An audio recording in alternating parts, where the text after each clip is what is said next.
Barroso dá canetada e PM de São Paulo terá de usar obrigatoriamente câmeras corporais, o que pode dificultar quando quiserem jogar cidadãos da ponte ou manipular cenas de crime.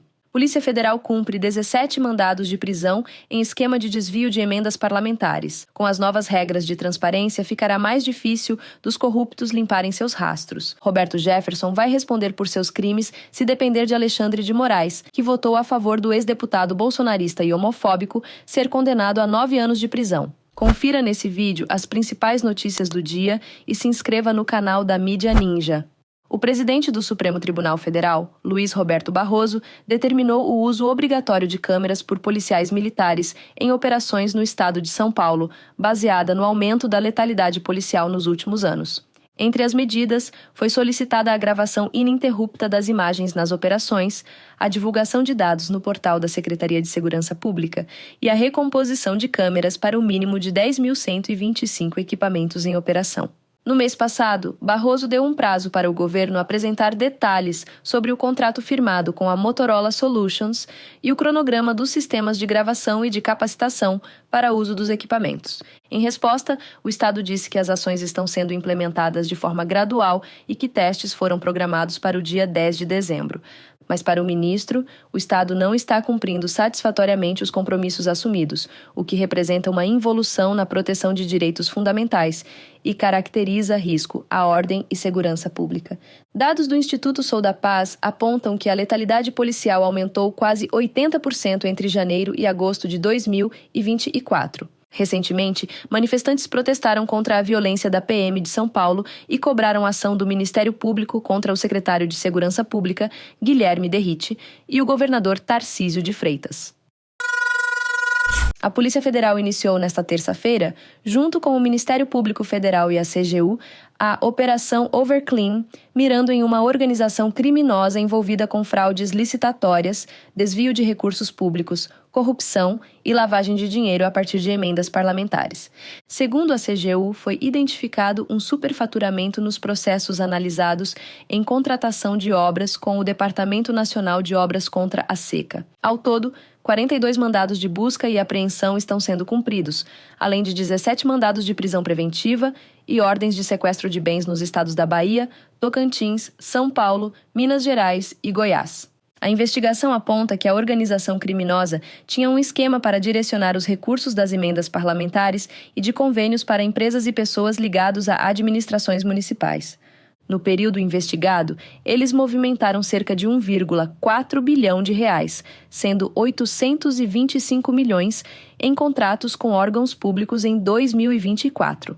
Foi determinada a apreensão de mais de 162 milhões de reais, 3 aeronaves, imóveis luxuosos, 3 barcos e dezenas de veículos, além do afastamento de 8 servidores públicos. O ministro Alexandre de Moraes votou para condenar o ex-deputado federal Roberto Jefferson a 9 anos, 1 mês e 5 dias de prisão pelos crimes de atentado ao exercício dos poderes, calúnia, homofobia e incitação ao crime, além de R$200 mil em danos morais coletivos. Denunciado pela PGR, Jefferson é acusado de incitar a população a invadir o Senado Federal e agir contra senadores, além de defender a explosão do prédio do Tribunal Superior Eleitoral.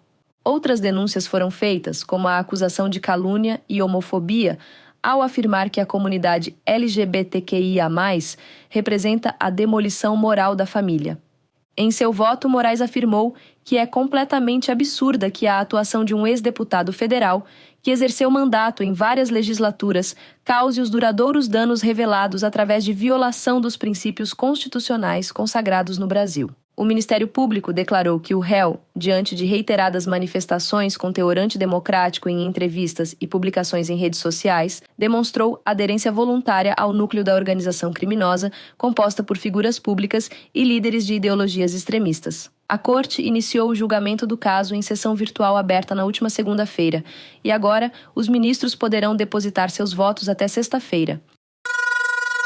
O Supremo Tribunal Federal declarou inconstitucional a legislação aprovada pela Câmara Municipal de Belo Horizonte que proíbe o ensino da linguagem neutra nas escolas.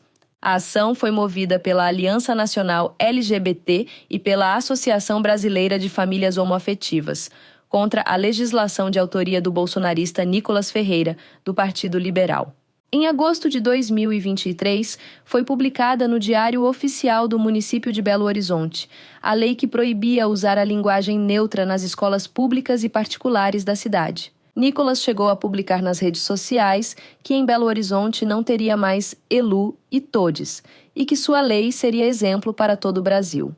A ministra Carmen Lúcia, relatora do processo, declarou que definição do que deve ou não ser ensinado nas escolas é de competência federal, conforme a Lei de Diretrizes e Bases da Educação.